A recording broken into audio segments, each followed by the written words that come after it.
My name is Anna. I don't want to be rescued. I don't want to be comforted. And I definitely don't want a dog. So why is he sitting outside my door, again, like he knows something I don't? I moved to the cabin to disappear and not the kind of disappearance that gets talked about on missing persons podcasts. The quieter kind. The socially acceptable kind.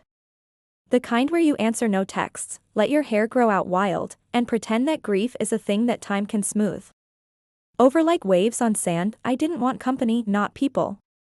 Not noise. Not sympathy. I wanted quiet, space, blank pages. Nothingness. So when I found the cabin, isolated, half forgotten, nestled in the pine woods an hour from town, I signed the lease without seeing it in person. The photos showed a sagging porch, a rusted wood stove, and a single rocking chair facing the forest. Perfect. It had no Wi-Fi, even better that no one would find me here. That was the point, until he did. The first morning, I saw him at a distance. I was standing by the kitchen sink, rinsing an old enamel mug, when something moved near the tree line. I froze. There are animals out here, sure. Foxes. Deer. Maybe even coyotes. But this was something else. Broad shoulders. Golden fur. Ears perked high. A dog. He stood absolutely still, watching the house, watching me. I squinted through the grime-smeared window. Was he a stray? A farm dog? A neighbor's? Though from what I knew, there weren't any neighbors for at least 2 miles. After a few seconds, he turned and vanished into the woods. I told myself it didn't matter. Not my dog. Not my problem. The second morning, he was closer, sitting at the bottom of the steps, tail curled neatly around his paws, eyes fixed on the door like he'd been waiting all night. I opened it cautiously. He didn't move a shoe. I said, voice dry from disuse. He blinked. I stepped outside with my empty coffee cup and waved my hand at him. Seriously. Go away. He stood, took 2 slow steps toward me. I stepped back. He stopped. The air between us felt charged, thick with something I didn't have a name for. Recognition, maybe. Or challenge. I'm not feeding you, I said. He tilted his head. God help me. I almost smiled, but I turned and went inside. When I peeked out the window 10 minutes later, he was gone. Good, I told myself, but a part of me disagreed. The third day, it rained hard. Sheets of wind-driven water slapped the tin roof and turned the earth to sludge. I stayed wrapped in a blanket by the fireplace, pretending I wasn't listening for footsteps on the porch. At noon, they came. I sat up straight. He was back, soaked, shivering, covered in wet leaves, still sitting, still watching, still waiting. I opened the door half an inch. You're gonna catch something out there. He didn't move, just blinked again. No whimper. No bark. Just presence. I stood there for a long minute before shutting the door gently and walking away. 10 minutes later, I returned with an old towel and laid it on the porch. He didn't touch it. He just lay down beside it, head on his paws. Eyes tracking me through the window. That night, I dreamed of thunder and gold. Of soft breath against my shoulder. Of warmth curled against my back. When I woke up, I was alone, but my chest ached like I'd remembered something important, something lost. The fourth day, I gave him a name. Not out loud, not yet, but in my head, he became Bear, because of his size, mostly that he was built like one, broad chest, thick fur, steady eyes. But also because of the way he moved. Like a creature used to being feared, but secretly full of softness. On the 5th morning, I found a gift on the porch. A stick, not chewed, not muddy, just perfectly placed, like an offering. I stared at it, half laughing, half unnerved. Are you serious? I muttered through the door. He was there, tail thumping once when I spoke, but still sitting, still waiting. By day 7, I was talking to him, only when I thought no one would hear. Of course, don't get any ideas, I warned, refilling my tea. I don't do pets. He blinked. Seriously. You think I'm going to start letting you inside just because you look at me like that? His tail wagged slowly. I rolled my eyes, but I left a scrap of toast by the door before I went to bed. It was gone by morning. He didn't leave after that. Not once. Every morning, he was there. Rain, wind, sun, always in the same place. I never saw where he went at night. Never followed him into the woods, but part of me started to believe he never really left. He just waited for morning, waited for me. Then came the night. Everything changed. The wind had been rising since noon. By evening, the forest howled. Trees groaned. The power flickered once, twice, then died. I lit candles. Built a fire. Sat in the rocking chair with my blanket pulled up to my chin. The storm raged, and through it, I heard him paw steps, then scratching that insistent the AT. The door, I stood, heart racing. He never scratched before. I opened it. He was soaked to the skin, formatted and dripping, eyes wide, not afraid, not pleading, demanding, let me in. My mouth went dry. Bare. Lightning flashed. He didn't flinch, but I did. I opened the door wider, and he stepped in. He didn't knock. He didn't speak. But every single day, he came back, like he knew the parts of me I refused to look at. Like he was waiting for something I hadn't even admitted to myself yet. He was inside. He had crossed the threshold, his fur dripped onto the floorboards, soaking the old throw rug by the door. The wind howled behind him, but he stood still, looking at me as if to say, well. I should have told him to get out, should have clapped my hands or raised my voice or done something firm and final to show that this was my space, and he was not welcome here, but I didn't. Instead, I stepped aside. He walked past me, slowly, without hesitation, and sat down directly in front of the fireplace. The firelight caught the golden streaks in his coat, flickering like something sacred. He let out a soft huff and lowered his head to his paws. As if he belonged. I stared at him for a long time, long enough for my tea to go cold in my hands, long enough for the power to flicker back to life, but I didn't move, because something about his stillness undid me. When I finally grabbed an old towel and knelt down beside him, he looked up at me, ears forward, tail thumping once against the wooden floor. I'm not keeping you, I muttered, pressing the towel gently into his fur. You're not mine. He blinked. I just didn't want you to die out there. That's all.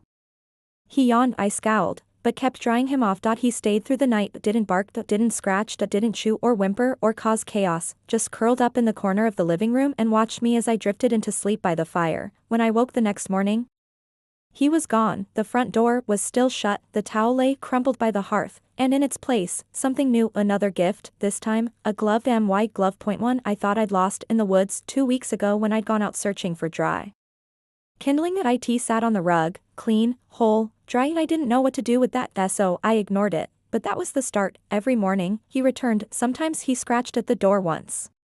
Sometimes he didn't. Sometimes I just open it and find him sitting on the porch, already waiting, and each time, he brought something. A pine cone, a torn sock from somewhere in the brush, a smooth stone, a scarf I hadn't worn in months, always something that belonged to me, things I'd forgotten, lost, dismissed. He didn't bark or chase or jump or whine. He just delivered them gently to the threshold and watched me, like he was holding up a mirror to all the pieces of myself I'd left behind. After a while, I stopped pretending he was a guest. I left the door unlatched. I filled a bowl with water, set it near the hearth. I laid a blanket down in the corner, not because I cared, not because I was getting attached, just because it was practical. That's what I told myself. But every night, he curled up a little closer to the couch, and every morning, he was still there when I opened my eyes. Then came the night. I had a nightmare, the kind that reaches into your chest and rips something loose. I woke gasping, tangled in sheets, sweat cold on my back. The darkness was too still, too loud. My body was frozen between breath and scream. Then, a sound, soft, steady, a tap tap tap, claws on floorboards, and a weight, not heavy, but real. I turned my head. He was there, sitting beside my bed, not moving, not panting, just there, watching, not waiting. My lungs let go. I reached out in the dark and touched the fur of his neck, warm, coarse, alive. He didn't lean in, didn't lick my hand, just stayed. And that was enough. In the morning, I found him in the kitchen. He'd pulled one of my shoes out from under the table and placed it beside the fridge, not chewed, not torn, just there. A reminder, a message, maybe, don't run, maybe, you still have places to go. The days blurred, the snow came, heavy, quiet, swallowing the trees in silence. I stopped marking time with dates or tasks or calendar notifications. Instead, I measured it by Bear, whether he followed me when I went to the woodpile, whether he lay beside me as I read by the fire, whether his ears flicked when I whispered his name out loud. Finally, for real, Bear. He would blink, sometimes his tail would sweep once across the floor, and that was all I needed. But just as I started to feel safe again, something shifted. He didn't show up that morning, nor the one after that. I waited on the porch with coffee growing cold in my hands. I called into the woods once, twice, Bear. But the trees stayed still, the no shadow no breath, nothing. The absence was louder than any storm. By the third day, I couldn't sit still. I pulled on boots, grabbed a flashlight, and started down the trail behind the cabin, the one I hadn't walked in weeks, the one where I'd once left that glove he brought back. The snow was deep, biting at my ankles, the wind whistled sharp and thin through the bare branches. I kept walking, branches scratched my coat. My breath came in clouds. My heart thudded with a panic I didn't want to name, and then, I saw it. A shape, slumped near a fallen tree, golden fur streaked with ice. Bear. I fell to my knees beside him, hands already moving, his eyes opened slowly, blinking. He didn't lift his head, but his tail brushed weakly against the snow. Relief hit me like a punch to the chest. "You stupid, beautiful, stubborn thing," I whispered, tears springing hot to my eyes. "Why didn't you come back?" His paw twitched. I wrapped my arms around him and pressed my face into his neck. He was cold, too cold, but breathing, still breathing. I carried him home, one step at a time, heart pounding, body aching. I laid him by the fire, wrapped him in every blanket I could find, and stayed beside him all night, feeding him warm broth from a spoon, talking to him like he could understand every word. And maybe he could be why Dawn. He was sitting up, eyes clear, tail thumping, alive, and something in me, something locked so tightly for so long, cracked wide open. I pressed my forehead to his. "I don't know what you want from me," I whispered. "But I'm listening now." He licked my cheek once gently, and lay back down beside me. They say healing begins when someone stays. But what they don't tell you is that staying means seeing all the things you've tried to bury. That night, I let him stay. And for the first time, I didn't feel like I had to run from myself. He didn't leave after I carried him home, not that night, not the next. He stayed curled up on the old blue blanket beside the fire, eyes half closed, ears twitching softly at every creak in the walls or gust of wind outside. And I stayed near him, not because I had to, because I wanted to, and that terrified me. The cabin had never felt warm until that night. Not truly. I'd had firewood, thick sweaters, hot tea, but it was all surface heat. The kind that numbs your skin but never reaches your bones. The kind that makes you think you're fine until the silence swallows you whole again. But with Bear lying there, head resting on his paws, breath slow and steady, the cold didn't creep in, even when I forgot to add logs to the fire, even when the storm rolled through again and rattled the windows. I didn't shake, I didn't pace, I didn't pour another cup of tea just to keep my hands busy. Instead, I sat on the rug next to him, one leg tucked beneath me, fingers absently brushing the thick fur behind his ears. His eyes flicked open, then closed again. Content, trusting. With me, I couldn't remember the last time I felt trusted. Or the last time I allowed myself to trust anyone else. People talk a lot about healing as some grand turning point, some dramatic realization or life-altering moment. But for me, that night, healing was a quiet thing. Barely there. It was in the way Bear didn't flinch when I shifted closer. It was in the way my breathing started to match his. Inhale. Exhale. Inhale. Exhale, like music without melody, like safety. I woke sometime after midnight, still on the rug, blanket draped across my shoulders. The fire had gone low, and Bear had shifted in his sleep, his body curled toward mine, one paw resting lightly against my shin. I didn't move but didn't dare. Because I realized, suddenly, that I hadn't dreamed. For the first time in months, I hadn't had any dreams. Falling, drowning, running down endless corridors that led nowhere, just blackness and peace. When morning came, Bear stood slowly, stretched, and padded to the kitchen. He didn't look at the door, didn't scratch, didn't indicate that he wanted to leave. Instead, he sat in front of the pantry and looked at me. I raised an eyebrow. "What?" He blinked, then, boop, his nose nudged the cabinet again. "You want breakfast?" He wagged his tail once. I sighed and pulled out what remained of the roasted chicken I'd saved from 2 nights ago. "Half. You get half. I'm not running a diner." He waited until I placed the plate on the floor, then ate slowly, carefully, like he wasn't afraid of losing it. Like he knew it would still be there. I went outside to chop wood while the snow softened. He followed. Of course he did, but not in a clingy way. He kept his distance, lying in a dry patch beneath the porch while I swung the axe. His gaze tracked me from log to log, always calm, always present.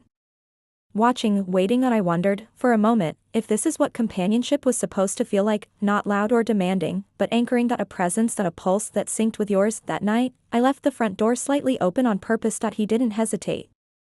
walked in, circled the rug, and lay down without a sound. No scratching, no pacing, no waiting for permission, just belonging, and I didn't stop him. I even found myself talking to him again, this time not in fragments, but full thoughts I had. A sister, I said softly, lying on the floor beside him, staring at the ceiling. Older. By 2 years. She used to laugh too loud and always stole my socks. His ears flicked, I smiled. She died 3 winters ago. Drunk driver. It wasn't snowing. It wasn't even raining. Just a Tuesday. My voice cracked. I hadn't meant to say it out loud. Not even to him, but now it was there. I in the room, breathing with us. Bear shifted, pressed his head gently against my hip, and something inside me broke open, not violently, just quietly, the way a thaw comes to frozen earth little by little. One soft sigh at a time. I didn't cry, not yet, but I could feel it rising, not as panic, but as release, and he was patient waiting. By the third night, he followed me down the hallway. I paused at my bedroom door. He Saturday, head tilted, eyes asking. Seriously? I whispered. You want to sleep there? His tail swept the floor once. I opened the door. He followed, lay down near the foot of the bed, didn't move but didn't make a sound, just stayed. That night, I dreamed of waves, not crashing ones. Just soft, rolling tides, and a shape beside me, a steady, golden, glowing like sunlight behind closed eyes. When I woke, the first thing I saw was his paw hanging gently over the edge of the blanket. It became our new rhythm. We'd walk the woods together. Chop wood, eat in silence, sit by the fire, sleep in the same room. He never asked for more than I could give, but he never left, never once, even on days I didn't speak, even when I pulled away, even when I sat outside on the steps, breathing too fast. Clutching my chest because the silence inside was too loud again, he came. And lay beside me, and not trying to fix, not trying to force, just there, unmoving and unjudging, and I realized, maybe I didn't need someone to save me, maybe I just needed someone to stay. I thought silence would protect me. I thought if I locked the door tight enough, the memories would stay outside. But Bear, he knew better. He wouldn't leave. Wouldn't flinch. Wouldn't stop. Until I said the one thing I never dared to say. It started with a photo. Or rather, with where the photo should have been. I was digging through the drawer of the old desk, looking for nothing in particular, just restless, when I found the empty frame. Wooden and simple, a dusty, but unmistakably hers. My sisters. I knew the photo that had once lived there, our last summer together. Sitting on a dock at Lake Marlowe, feet dangling over the edge, her laughing so hard she tipped backward into the water. I'd taken the picture, and then I'd deleted it weeks after the funeral, not because I didn't love her, but because it hurt to remember that I did. I stared at the frame for a long time, and for the first time in months, the silence didn't feel safe. It felt sharp, thin, like glass in my throat. I shoved the drawer closed, too fast. The clatter startled Bear awake. He lifted his head from where he lay near the fire, watching me with that same unreadable expression, not accusing, not demanding, just there. And somehow, knowing, that night, he didn't follow me to the bedroom, not right away. He stayed by the hearth, staring into the dying flames like he could see something I couldn't. When I finally called him, softly, he didn't move. Bear? Nothing. I walked toward him, kneeling beside his blanket. He looked up, and this time, there was something different in his eyes, not softness, something closer to challenge, like he was asking me, are you done pretending yet? I touched his fur. He didn't lean in. Didn't nuzzle. He just stared, still, solid, unblinking, waiting. Sleep didn't come. I tossed, turned, the house creaked with every gust of wind, but my mind was louder, too loud. Thoughts I had buried for years came clawing to the surface, memories of her. Not the big ones. The small ones, the way she hummed while brushing her teeth, the way she always called me a mouse, when no one was listening, the way she used to sneak marshmallows into my backpack before school and pretend she had no idea how they got there. I squeezed my eyes shut, willed it all away, but when I opened them, Bear was standing in the doorway, watching. I sat up in bed. What? He stepped forward, one paw at a time, slow, intentional, then he did something he'd never done before. He climbed onto the bed. I froze, his weight dipped the mattress. He moved toward me, not fast, not aggressive, just close, until his face was right in front of mine, and then he lay down, half on me, half beside me, and didn't move, didn't blink, didn't give me space to retreat. I should have pushed him off, should have told him no, or down, or a not tonight. But I didn't, because somehow, I knew this wasn't about him needing me, this was about him refusing to let me. My breath hitched, my hands trembled. He didn't move. Didn't soften, just held, and I cracked, I lied, I whispered into his fur. He didn't react, but I kept going. I said I was okay. After she died. I said it so many times, I started to believe it. Tears burned at the back of my throat. I said I didn't need people. That I was better alone. That I liked it. But I don't. I don't. My voice broke. I miss her. Silence. I miss me. A sob tore loose, not a graceful one, not cinematic or gentle, ugly, raw, full body. I curled into Bear's warmth, fists clenched in his thick fur, and let it happen. The flood, the grief, the rage, the guilt. I cried until I couldn't breathe, until my ribs ached and my chest felt hollowed out and scraped clean, and through it all, Bear stayed. Didn't shift, didn't look away. He carried me, all of me, without asking for anything in return. When the sobs faded, I lay there in the dark, face pressed into his side, breath slowly evening out. Thank you, I whispered. A moment passed, then I felt it, his nose, gently nuzzling behind my ear. A soft huff of warm air. A single, silent answer. I slept, and this time, I dreamed of light. Of laughter. Of someone beside me who didn't leave. The next morning, I opened every drawer, every box, every hidden place, and I found the photo, folded into the back of an old journal I hadn't opened since the funeral, wrinkled, faded, but still hers, still us. I placed it back into the wooden frame, set it on the windowsill. Above the sink, Bear sat beside me as I did, watching and guarding. Later, I made coffee and added an extra piece of toast for him. When I placed the plate down, he didn't touch it immediately. He looked up, straight into me, and I swear, he smiled. Healing doesn't knock. It waits on the porch. It follows you through storms, across silence, through the doors you swore you'd never open again. And when you finally stop running, it curls up beside you and simply stays. That morning, I stopped pretending. That morning, I finally gave in. I stood at the threshold of the cabin, the morning sun stretching long, gold-tipped shadows across the snow. Bear sat beside me, his thick coat catching the light like flame. Neither of us moved, because something was different, not wrong, but different. I could feel it in my chest. Like the weight had shifted, not vanished, but changed. The kind of change that demands a choice. Bear knew it too. He looked up at me once, then back at the trees, then, slowly, he stood. No, I said softly. He turned his head. My voice cracked. Not today. But he took a step forward, down the stairs, into the snow. I followed, not with my body, just my gaze. He paused halfway down the trail.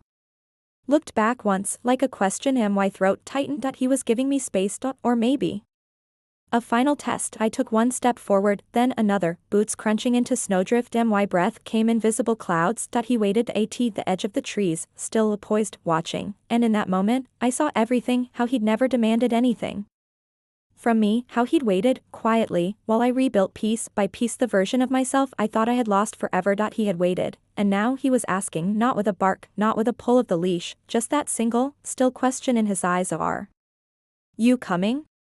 I almost turned back to the safety of walls, back to the quiet of routine, back to the place where grief was known and managed and kept in line, but something inside me cracked open wider, not in pain, in readiness, and I stepped forward. One step, then two. Until I was beside him again, and I whispered, I'm ready now. We walked deeper into the woods than ever before, past the creek, past the rock outcrop where I used to sit with my sister as kids. Everything felt new, and yet, known. Bear trotted ahead, then circled back, each time checking, not pushing, just guiding. Eventually, we reached a clearing, and I froze, because there, in the middle of untouched snow, was something that didn't belong. A patch of earth, cleared, pressed flat. In the center lay a worn, folded scarf, her scarf. My sister's, the one she wore the day of the accident, the one the hospital had sent in a sealed plastic bag that I'd never opened, because I couldn't, because it made it real. But here it was, laid out like an offering, like a memory that refused to be buried. My knees buckled, and I sank into the snow. A bear sat beside me, close, but didn't touch. Didn't lick. Didn't comfort. He simply watched, and waited. I stared at the scarf, breath catching in my chest, then reached out. My fingers trembled as they brushed the soft, familiar fabric. It smelled like cedar, like home, like her. My chest caved in, and I pressed the scarf to my face, sobs ripping through me with a force that shook my spine. But this time, I didn't hide, I didn't apologize. I let the grief come, let it scream through my ribs, and hollow out my lungs, and burn behind my eyes like fire. And Bear stayed the whole time. When I couldn't breathe, he leaned Into me, when I couldn't speak, he nudged my arm, when I fell completely into the snow, body shaking. Heart exposed, he laid down beside me, head over my legs, anchoring me to the earth. The moment life. I don't know how long we stayed there, but when I finally opened my eyes, the sky had shifted, dusky gold, quiet blue. Bear was still with me. I looked at him, and for the first time, I spoke the words I'd buried beneath silence. She died, and I shut down. I stopped living because it was the only way I knew how to survive. But you reminded me what it means to be seen. You didn't let me vanish.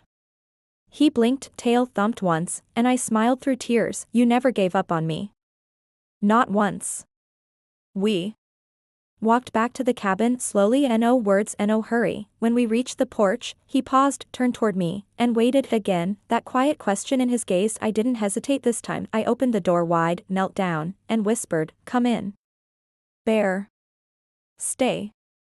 He stepped inside. No paused, no doubt. He walked to the center of the room, turned in a circle on the rug, and lay down like he'd always belonged, like this was home, because I had finally allowed it to be. Later that night, I placed the scarf on the mantel above the fireplace, not hidden, not folded, open, visible. A piece of her, a piece of me. I climbed into bed. Bear followed. He leapt up gently, careful, as always, and settled beside me, his body curved like a comma against my spine. I turned toward him, pressed my forehead to his. "Thank you," I whispered. "I gave in. And you stayed."